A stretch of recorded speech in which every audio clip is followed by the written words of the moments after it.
What are you doing? Oh, actually, I'm starting a nursery here on my desk.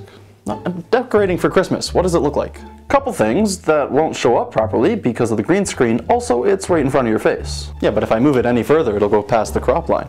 Yeah, don't worry about it. It's racist anyway, so... What?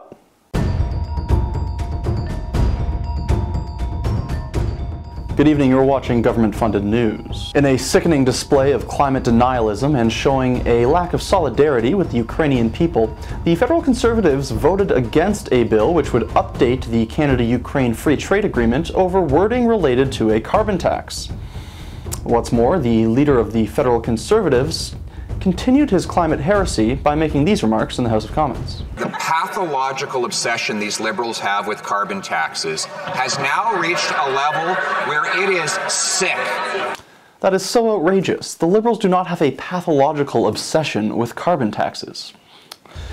In other news, the Prime Minister claims his carbon tax will save Christmas.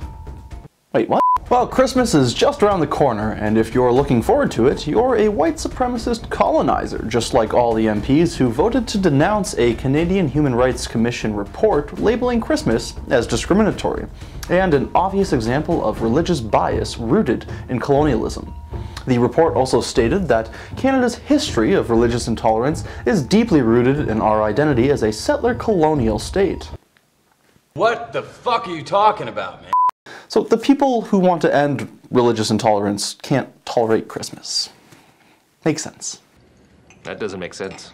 After facing questions in the House of Commons as to whether or not Christmas was racist, Prime Minister Trudeau had this to say. Climate denialism of the Conservative Party of Canada is putting future white Christmases at risk, and that's why on this side of the House we stand for Christmas. What you just said is one of the most insanely idiotic things I have ever heard.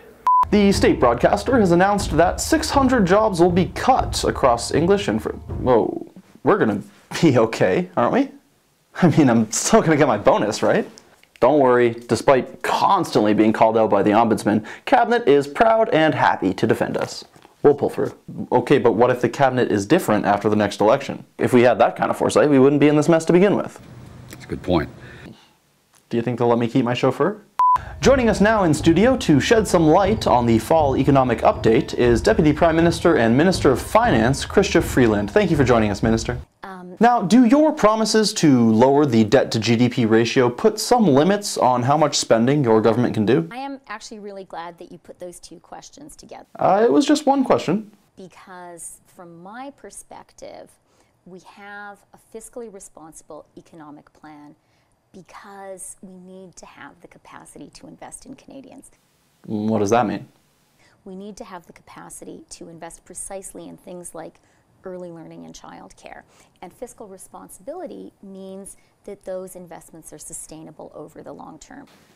Correct, that is the definition. That's why our economic plan, it is really at its heart about investing in Canadians, investing to ensure that we have an economy that can deliver good jobs. You're not saying anything. And the way that we can continue to do that is by making sure that all of those plans and programs are built on this fiscally responsible foundation. Don't nobody understand the words that are coming out of your mouth, man. After Windsor police announced that the South Korean ambassador had visited the city to check preparations for the hundreds of Koreans traveling to work at the new EV battery manufacturing plant and live in the community, opposition MPs asked at committee whether or not taxpayers were subsidizing foreign workers. But Liberal MPs opposed public disclosure of the federal contracts on the grounds that they contained sensitive information which could discourage future investment in Canada. Well, if it's the kind of investment where we pay to create a bunch of jobs that then go to foreigners, I don't know if we should be encouraging that strategy. Well, that's all the time we have for tonight. Thanks for watching Go FU News, and remember, here at Go FU News we deserve every penny we earn, including millions in bonuses while cutting hundreds of jobs. And pulling less than 5% of a primetime audience. Now that's value for the taxpayer. I'm going to presume no bonuses this year. I mean, the Canadian Taxpayer Federation said a Freedom of Information request showed 16 million were paid in bonuses in 2022. Can we establish that that is not happening this year? It's too early to say where we are for this year. We'll be looking at that like we do all our line items in the coming months. So there's a chance bonuses could still happen at a time when jobs are being cut?